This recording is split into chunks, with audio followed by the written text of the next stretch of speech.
अगर आप 10th standard के स्टूडेंट हो और आपको अपना करियर डिसाइड करना है तो एक ग्लिम्स मैं आपको देने वाला हूं कि आपके बेस्ट करियर ऑप्शंस क्या होने वाले हैं।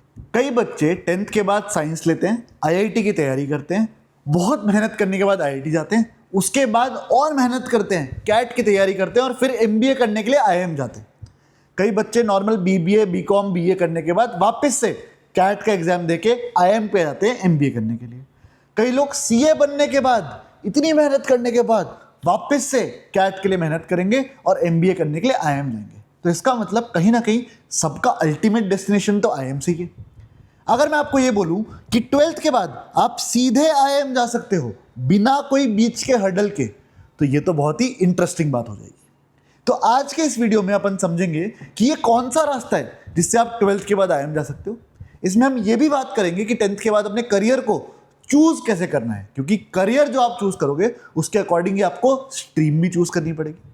तो वेलकम टू दिस वीडियो, जहां पे हम समझने वाले हैं कि 10th के बाद अपने पास ऑप्शंस क्या क्या हैं और किस तरीके से हमको अपने करियर की शुरुआत करनी है और करियर को चूज करना है। प्राइमरीली ऐसा क्या करियर हम चूज करें कि 12th के बाद हम डायरेक्टली आईआईएम के अंदर बैठे हों। ठीक है, 10th के बाद 11th और 12th क्लास में अगर आप कॉमर्स लेते हो तो आपके पास प्राइमरीली 3 ऑप्शन खुलते हैं जो कि बहुत प्रीमियम माने जाते हैं। फर्स्ट इज ऑफकोर्स सीए, हम सब रेगुलरली सुनते हैं।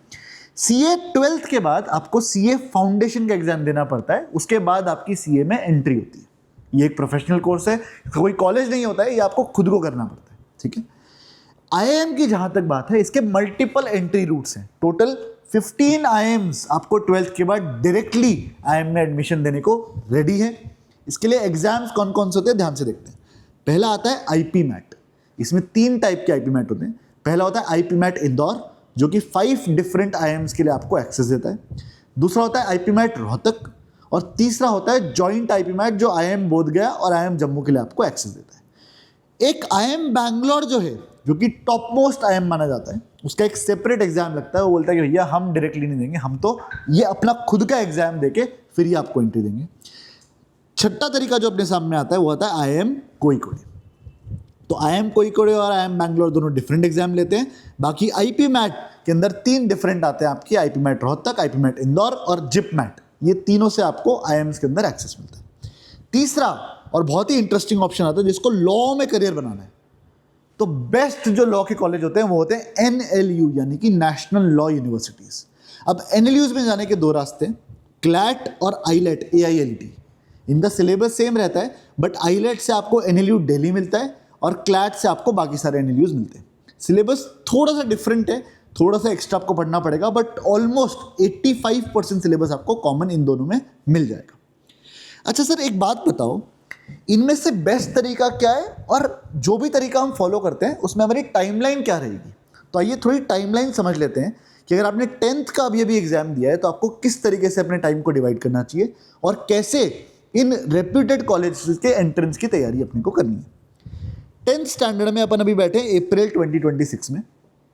आप 11th और 12th का एग्जाम दोगे, लेकिन 12th के एग्जाम के पहले यानी कि फरवरी 2028 में जब आप 12th के बोर्ड्स लिख रहे होंगे, उसके काफ़ी पहले दिसंबर 2027 में आप या तो आईआईएम बैंगलोर का एग्जाम दे सकते हो, या फिर जो बच्चे लॉ परस्यू करना चाहते हैं वो क्लैट का एग्जाम भी दे सकते हैं अगर उनको एनएलयू जाना है लॉ पढ़ने के लिए। तो ठीक है सर, इसके बाद आप क्या दोगे? अपना नॉर्मली फेबर मार्च के अंदर अपने 12th के बोर्ड्स दोगे।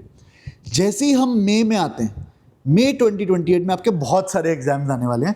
सबसे पहला और इंपॉर्टेंट एग्जाम आएगा आईपी मैट इंदौर का, दूसरा एग्जाम आएगा आईपी मैट रोहतक का, तीसरा आएगा आईआईएम कोईकोडे का और चौथा आएगा जॉइंट आईपी मैट, जिसके अंदर आईआईएम बोधगया और आईआईएम जम्मू दोनों इंक्लूडेड है। कई स्टूडेंट्स बोलते हैं सर मेरे को ना श्योर नहीं है कि मैं आईआईएम पहुंच पाऊंगा, मेरे को सीए को एज अ बैकअप लेके चलना है। उनके लिए बेस्ट केस सिनेरियो है कि मई में जब आप ये सारे एग्जाम्स दे दोगे, आपके पास जून, जुलाई और अगस्त का टाइम कंप्लीटली बचा है प्रिपेयर करके सितंबर में सीए फाउंडेशन भी दे सकते हो। अब इसमें एक कैच है, वो कैच ये है कि सीए फाउंडेशन में जो क्वांट आती है, मैक्सिमम मैंने देखा है कॉमर्स के बच्चे सीए फाउंडेशन में क्वांट की वजह से अटकते हैं। अगर आपने 11th 12th में पूरे साल आईपी मैट लेवल की क्वांट पढ़ी है तो ट्रस्ट मी व्हेन आई से दिस कि जब सीए फाउंडेशन में क्वांट दोगे तो आपको वो बच्चों का खिल गई, क्योंकि उस लेवल की क्वांट आप पढ़ चुके होंगे जो कि बहुत हाई है as compare to what is required in CA foundation. अब दूसरा जो डाउट आता है हमारे सामने वो ये आता है कि कई बच्चे बोलते हैं कि सर आईआईटी ये सुना है हमने, तो आईआईटी बेस्ट करियर होता है। अब आपको मैं कुछ फैक्ट्स रखता हूँ, क्योंकि आईआईटी बहुत सारे बचे थे, उसकी परसेंटेज 1% से भी कम है सक्सेस रेट की। वहीं पे आईएम क्योंकि बहुत इतने बच्चे नहीं देते हैं, 3 to 5% आपकी सक्सेस के चांस बनते हैं। हाँ जी, मेहनत इधर भी कम नहीं है, ये इजी नहीं है, बट इतना डिफिकल्ट भी नहीं है कि आप क्लियर ही ना कर पाओ। अगर हम कैलकुलेटेड स्टडी प्लान करके स्ट्रैटेजी के साथ 11th और 12th में कर लेंगे तो हो सकता है कि हम आराम से डायरेक्टली आईएम चले जाएं। अब सर डायरेक्टली आईएम जाने से होगा क्या यार, ये बताओ। देखो, मैं ये नहीं मानता कि कॉलेज आप बस इसलिए जाओ कि कॉलेज के प्रोफेसर बहुत अच्छे होते हैं। देखो, वो जो भी टॉपिक पढ़ाएंगे वो आप YouTube, Google, ChatGPT, Gemini, Claude, इन सब से भी पढ़ सकते हो। फ़र्क है माहौल का। आज मैं एक छोटे शहर से आता हूँ, सीकर, राजस्थान। तो मैंने अपने आसपास जो लोग देखे, मेरे पेरेंट्स, ये जितने भी लोग मेरे आसपास थे, उनसे मेरा एक माइंडसेट डेवलप हुआ जो एक काफ़ी लिमिटेड दायरे के अंदर सीमित था। मैं 10 साल बॉम्बे रहा। बॉम्बे में मैंने देखा कि यार ये लोग तो अलग ही लेवल पे सोच रहे हैं। बड़ी बड़ी कंपनियां बनाना, करोड़ों के टर्नओवर उनके लिए एक नॉर्मल सी बात है। जब आप ऐसे माहौल में रहते हो तो एक सेल्फ बिलीफ आता है कि यार अगर ये कर सकते होते तो मैं भी कर सकता हूं। तो मुझे ऐसा लगता है कि आपका जो टारगेट होना चाहिए वो टारगेट कोई डिग्री या कोई स्पेसिफिक पढ़ाई नहीं, आपका टारगेट होना चाहिए एक माहौल। आईएम में आपको क्या माहौल मिलेगा इसकी एक छोटी सी झलक मैं आपको देता हूं। जो भी बच्चे आईआईटी कर चुके होंगे वो भी आपकी कैंपस में आईएम में एमबीए करने आएंगे। जो बच्चे बड़े बड़े कॉलेजेस, शहीद सुखदेव कॉलेज, श्री राम कॉलेज से बीकॉम, बीबीए, कोई भी बैचलर्स डिग्री कर चुके होंगे वो भी आईएम में एमबीए करने आए हुए होंगे। और जो लोग सीए क्वालिफाई कर चुके होंगे वो भी आईएम के अंदर एमबीए की तैयारी करने आएंगे ही आएंगे। जिन कोर्सेज की मैं बात कर रहा हूँ आईपी मैट से, उसमें एक और खासियत है। वो खासियत ये है कि मैक्सिमम कोर्सेज में आईपीएम बोला जाता है उनको, आईपी मैट वालों को, उसके अंदर आपकी बीबीए भी आ गई और आपकी एमबीए भी आ गई। तो सर इसका मतलब ये बताओ कि आईएम जाने के लिए मुझे वापस से कैट नहीं देना पड़ेगा?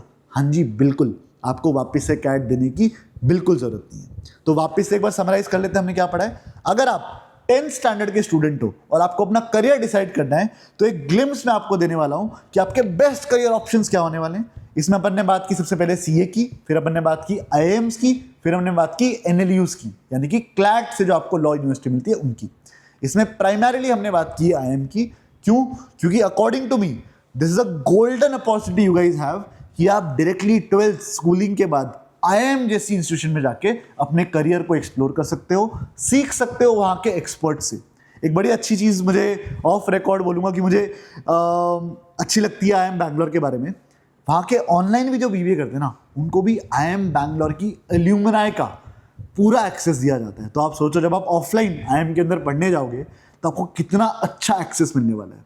ये आप अपने पेरेंट्स से या अपने कज़न से या बड़े भाई बहनों से अगर पूछोगे तो आपको शायद समझा पाएंगे कि इस लेवल के नेटवर्क की इंपॉर्टेंस क्या होती है। तो हमारी लड़ाई क्या है? हमारी लड़ाई ये 2 साल की है। 10th के बाद 11th और 12th 2 साल के अंदर आपको आईएम्स की तैयारी हम करवाएंगे, जिसमें IIM Bangalore, IIM Indore, IIM Lucknow, IIM Shillong, IIM Kozhikode, इन सब आईएम्स में हम जाने के लिए आपको तैयार करेंगे। तैयारी कैसे होती है सर? इसमें आपका एग्जाम तो है ही, उसके साथ साथ इंपॉर्टेंट है आपकी इंटरव्यू की तैयारी भी होना।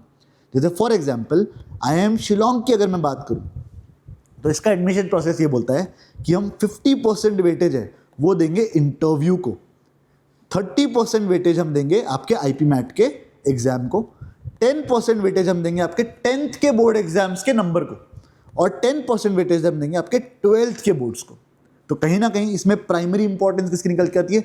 इंटरव्यू की। तो एट एलिवेट जब हम आपको आईएम की तैयारी कराते हैं, हमारा फोकस होता है कैसे हम आपको एग्जाम की बेस्ट तैयारी करा पाएं, कैसे हम आपको इंटरव्यू की सबसे अच्छी तैयारी कर पाएं, उसके साथ साथ 12th में भी हम सबसे अच्छे मार्क्स ला पाएं, उसकी तैयारी भी आपको एलिवेट के अंदर ही मिलेगी। तो if you really want to pursue the amazing career at IIMs, you should start now with Elevate just after your 10th standard exams. Come here, feel the difference कि टीचिंग में फ़र्क क्या है, हम और क्या कर रहे हैं, and then I'll see you at the IIMs.